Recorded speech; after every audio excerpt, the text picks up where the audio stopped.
अस्सलाम वालेकुम, सुबह बखैर। कैसे हैं आप लोग? उम्मीद करता हूँ सब ठीक ठाक खैर खैरियत से होंगे। अल्लाह के फजल करम से मैं भी ठीक ठाक हूँ। अच्छा जी, आज जिस पौधे की बात कर रहे हैं बनाने की, वो मैं आपको बताऊँ, गुलमोहर।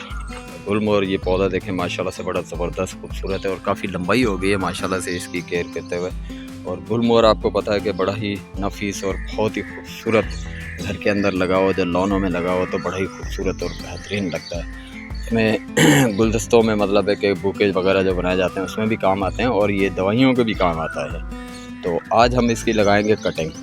कटिंग लगाकर मैं आपको दिखाऊंगा कि ये किस तरीके लगता है गुलमोहर, और इसके दो तरीके कार हैं लगाने के। मैं आपको दोनों तरीके बताऊंगा कि किस तरीके लगते हैं। तो माशाल्लाह से देखें हरा भरा भरा हुआ है, एक ये रहा, एक ये लगा हुआ है। दोनों ही माशाल्लाह से गुलमोहर अच्छे हैं। तो उससे पहले मैं आपको दूसरे जो अपनी कटिंग लगाई थी रेलिया की, मोतिया की, वो आपके साथ शेयर करता हूँ। फिर आपको ये लगा के बताऊँगा कि कैसे लगाते हैं।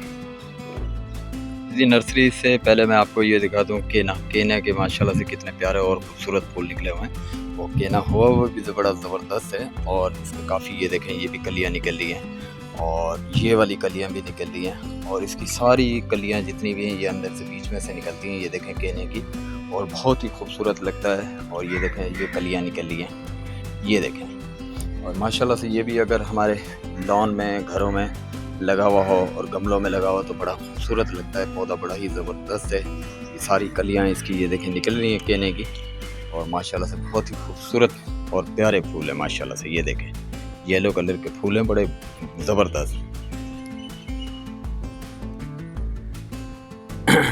चलते हैं जी, अब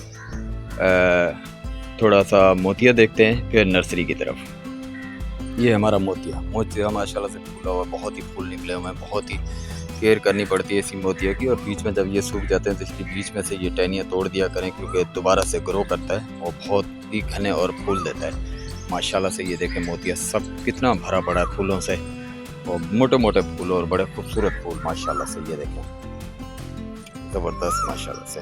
इसकी भी कटिंग लगाई थी, वो भी चलते हैं नर्सरी की तरफ, देखते हैं। माशाल्लाह से जी, रेलिया जो हमारा है ना वो ग्रो कर चुका है माशाल्लाह, बड़ा ज़बरदस्त और खूबसूरत पत्ते हैं। ये देखें माशाल्लाह जितने मैंने लगाए थे सबके सब ग्रो कर चुके हैं रेलिया के, ज़बरदस्त किस्म का माशाल्लाह से। ये देखें बहुत ही अच्छे और खूबसूरत। और ये भी मैंने कटिंग लगाई थी इसकी भी माशाल्लाह से, ये भी फूट गए हैं। इसके बारे में भी अगली नेक्स्ट वीडियो ना इसी से बनाऊंगा कि इसका ये क्या है और किस तरीके लगती है ये कटिंग। और साथ में इसकी भी, ये भी बड़ा खूबसूरत माशाल्लाह से पत्ते देखें माशाल्लाह से।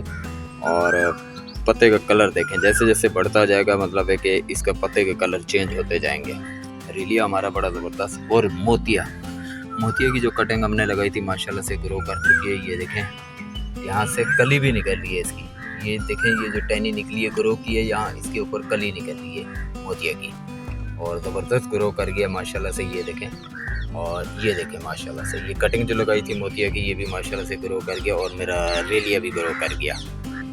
गुलदपेरी ऑफिस टाइम माशाल्लाह से, ये भी काफ़ी ग्रो कर गया, काफ़ी बड़ा हो गया है और खूबसूरत हो गया माशाल्लाह से। ये देखें इसकी कलियां खिली हुई हैं। अब जैसे ही धूप पड़ेगी, सूरज निकलेगा तो ये फूल सारे फूल खिल उठेंगे, सब के सब फूल ज़बरदस्त माशाल्लाह से, बहुत ही खूबसूरत हो गया माशाल्लाह से।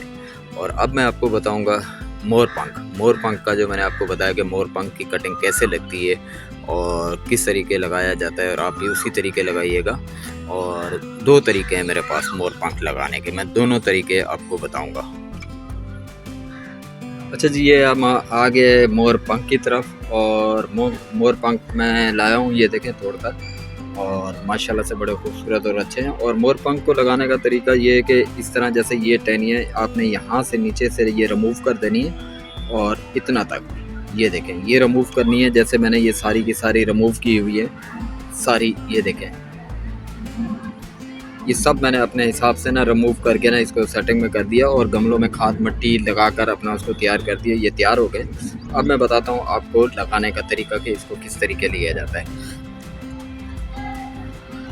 ये है जी एलोवेरिया बड़े ही काम की चीज़ है। आपको पता है कि हर काम आती है, और इसकी जेल जो है ना, जेल बड़े काम की चीज़ है। और ये एलोवेरिया जो है जेल, इसी के अंदर मैं इसको पौधे को इसको लगाऊंगा, और इसी के अंदर फिर इसके ऊपर ये है कि इसको मैं किसी शॉपर वगैरह थैली से इसको ढाँप दूंगा कि बिल्कुल बाहर की हवा ना लगे इसको। तो ये एलोवेरा के ज़रिए मैं इसके अंदर इसको लगाकर मैं लगाऊंगा। तो अभी मैं आपको दिखाता हूँ कि इसको कैसे लगाते हैं। कि जैसा कि ये अब एलोवेरा मैंने यहाँ इसका खड्डा मार दिया, ये देखें, और ये एलोवेरा मैंने बल्कि बड़ा हो गया, ये सही है ना। ये इस हिसाब से रखना है और ये मैंने इसको दबा दिया है, ये देखें, ये एलोवेरा मैंने दबा दिया। और इस पौधे को ये देखें आप, इसके अंदर एलोवेरा के अंदर ना, ये देखें, ये इसके ज़रिए मैंने यहाँ तक इसको ये देखें लगा दिया। और मिट्टी मैंने पहले से इसको डाली हुई थी। और इस तरह ये मेरा जो लगाने का तरीका है ये, और बहुत ही बेहतरीन तरीका है। और इस तरीके माशाल्लाह से बड़ा ये मोर पंख जो है ना, बड़ा बेहतरीन और ख़ूबसूरत, और घरों के अंदर भी बड़ा खूबसूरत लगता है और बड़ा बेहतरीन, और बुके वगैरह भी बड़े ज़बरदस्त बनते हैं। और जैसे कि अब ये वाला गमला है, इसको मैंने इसके अंदर भी ऐसे ही ये लगानी है।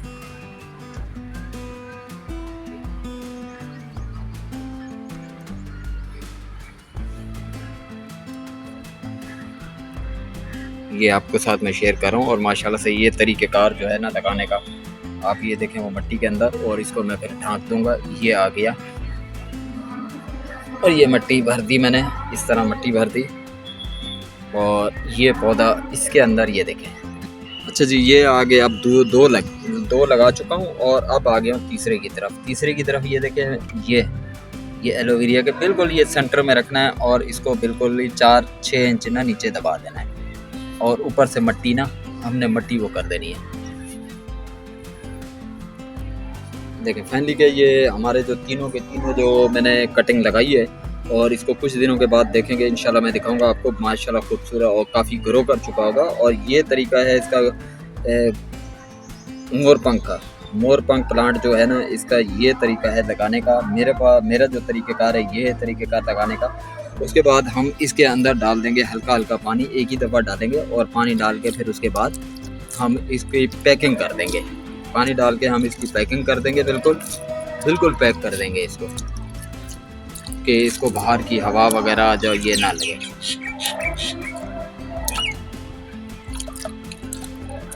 अच्छा फाइनली मैंने इसमें पानी वगैरह भी डाल दिया। ये देखें माशाल्लाह से मोर पंख जो है ना बड़ा ज़बरदस्त और अच्छे तरीके से लग गया। और ये तरीक़ेकार इसका इसी तरह होता है, इसका तरीक़ेकार लगाने का। मेरा जो तरीक़ेकार है यही तरीक़ेकार है, और आगे इंशाल्लाह कुछ ही दिनों के अंदर ये ग्रो कर जाएगा। फिर मैं आपको दिखाऊंगा कि ये किस तरीके यहाँ पर ग्रो कर गया और कैसे लग गया है। तो इसी तरीके आप भी घर के अंदर लगा सकते हैं। और खाद जो है ना, फर्टिलाइज़र जो है ना, इसको अपने हिसाब से, जैसे ये गोबर खाद होती है, बिल्कुल कम डालनी है। आपने मिट्टी ज़्यादा हो और वो 70% मतलब मिट्टी हो, 30% इसके ना खाद हो, तो बारीक खाद डालनी है। पहले एक दिन पहले खाद मिट्टी को मिक्स करके पानी डाल के ठंडा करके गमलों में भरना है। गमलों में भर के फिर उसके बाद ये लगाया जाता है। तो माशाल्लाह से जी हमारा ये मोर पंख जो है ना लग चुका है, और इंशाल्लाह 1 वीक के अंदर आपको फिर मैं इसको दिखाऊंगा कि किस तरीके ये ग्रो कर चुका है। ज़बरदस्त माशाल्लाह से जी। चलें जी, इसको रखते हैं हम साइड पर। इस पर पैकिंग करता हूँ इसकी, फिर मैं आपको दिखाता हूँ कि पैकिंग किस तरीके की है मैंने। अच्छा जी, मैंने इनको कर दिया पैक। अब शापर मुझे एक जैसे तो नहीं मिले, लेकिन जैसा भी मिले इस तरीके मैंने इनको बंद करके ये नीचे से गिठाने लगा दी, बिल्कुल पैक कर दिया बिल्कुल। और इसी तरह ये तीनों को, जैसे कि ये देखें, गिठाने लगाई और पैक कर दिया। इसको बाहर की हवा बिल्कुल नहीं लगनी चाहिए, मतलब लगा लोगोगे पानी वगैरह डाल के, और इनको आपने इस तरीके पैक कर देना है। ये देखें इसके अंदर है ये, और इस तरीके इसको पैक कर देना है, बिल्कुल ही बांध देना है नीचे से कि कोई हवा वगैरह ना लगे, इसको कुछ ना हो। तो इंशाल्लाह 1 वीक के बाद इसको हम चेक करेंगे, और इसका कटिंग जो है ना लग चुकी होगी। और ये है इसका तरीक़ेकार मोर पंख का लगाने का। और मोर पंख की बात की जाए तो मोर पंख काफ़ी चीज़ों के मेडिकल उसमें भी काम आती है। और दूसरा ये कि ख़ास तौर पर ख़ुसूसन हमारे जो बुके वगैरह बनते हैं और घर, उसके लिए बहुत काम आता है। जैसे बुकों के साथ लगे होते हैं, और घरों के अंदर लॉन में लगे हुए हैं, जब पौधों में लगे हुए हैं, छाँव में रखे जाते हैं। और छाँव का पौधा है और बड़ा ही खूबसूरत लगता है। कहने को तो वैसे इसको जंगली कहते हैं, लेकिन ये है कि मोर इसके पंख जो होते हैं ना, पौधा जो है ना मोर के पंख की तरह है। तो ये तरीक़ेकार है जी। और आज की वीडियो अच्छी लगी है जिसको लाइक शेयर सब्सक्राइब कर दीजिएगा, बेल आइकन के ऊपर बटन को प्रेस कर दीजिएगा, मेरी हर अगली आने वाली वीडियो का नोटिफिकेशन आप तक पहुंच सके। तो अपने भाई इब्राहिम को दें इजाज़त। अल्लाह हाफिज़।